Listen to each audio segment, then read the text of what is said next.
Ever heard the phrase, "What goes up must come down"? Well, in the case of the Mile High Club, things are a little more intimate. Now, we're not talking about some exclusive aviation enthusiast group. Oh no, the Mile High Club is a cheeky euphemism for those adventurous souls who've dared to engage in a bit of amorous activity while soaring through the skies. A taboo thrill ride that's been turning heads and raising eyebrows since the early days of flight. So buckle up, because we're about to take off into the risque history of the Mile High Club.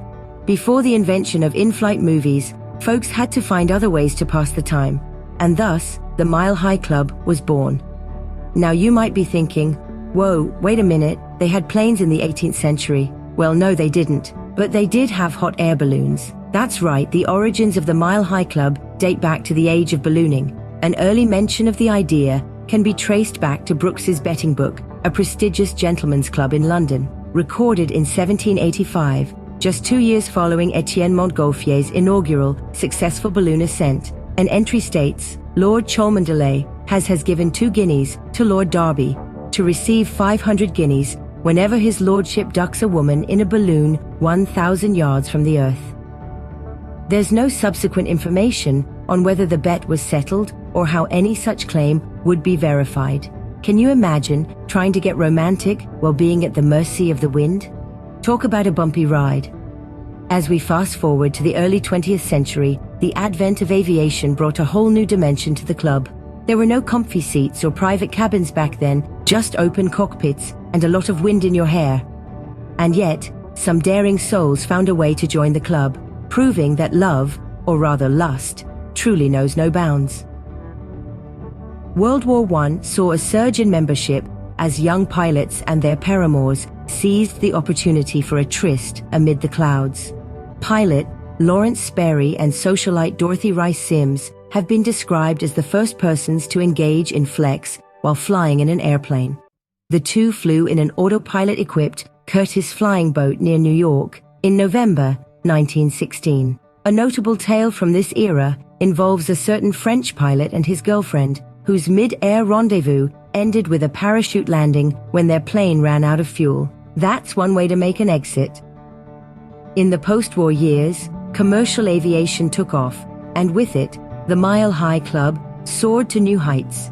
The introduction of larger aircraft and long-haul flights provided ample opportunities for those looking to join the club. And let's not forget the legendary exploits of the swinging 60s, when free love took to the skies, and the Mile High Club became a symbol of the era's sexual revolution. From biplanes to jumbo jets, the Mile High Club has certainly seen some turbulence over the years, but through it all, it has endured, a testament to human ingenuity and the irresistible allure of forbidden fruit. So fasten your seatbelts, folks, as we continue our journey through the history of the Mile High Club. Now you might be wondering, is joining the Mile High Club even legal? Well, my high-flying friends, the answer is complicated. See, it all boils down to the location and circumstances of the act. In some countries, it's a no-no, while in others, the laws are more, let's say, relaxed.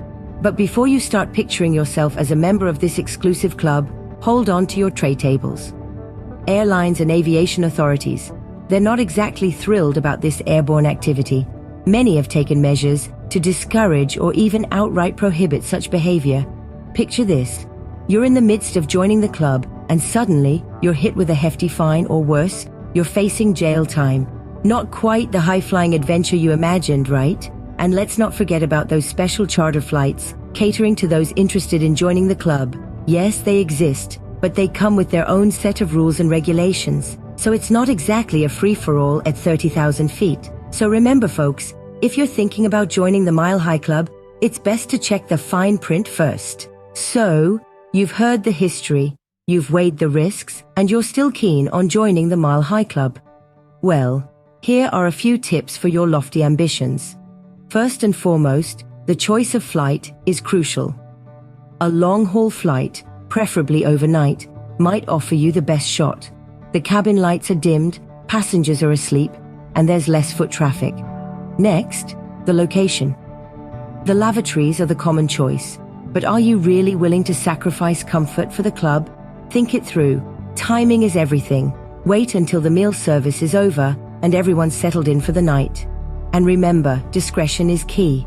No need to announce your intentions over the in-flight intercom, alright? Now, if all this sounds too risky or complicated, there are commercial enterprises offering special charter flights for those interested in joining the Mile High Club, where discretion and comfort are part of the package. And there you have it, a brief, cheeky guide to joining the Mile High Club. Remember, it's all in good fun, but always respect your fellow passengers and the flight crew. Happy flying. Well, folks, we've certainly covered some ground, or should I say air, today. We've journeyed through the turbulent history of the Mile High Club, from its early days in the 18th century to its modern, high-flying shenanigans. We've navigated the tricky legal turbulence and even shared a few tips on how to earn your wings. It's been quite the flight, hasn't it?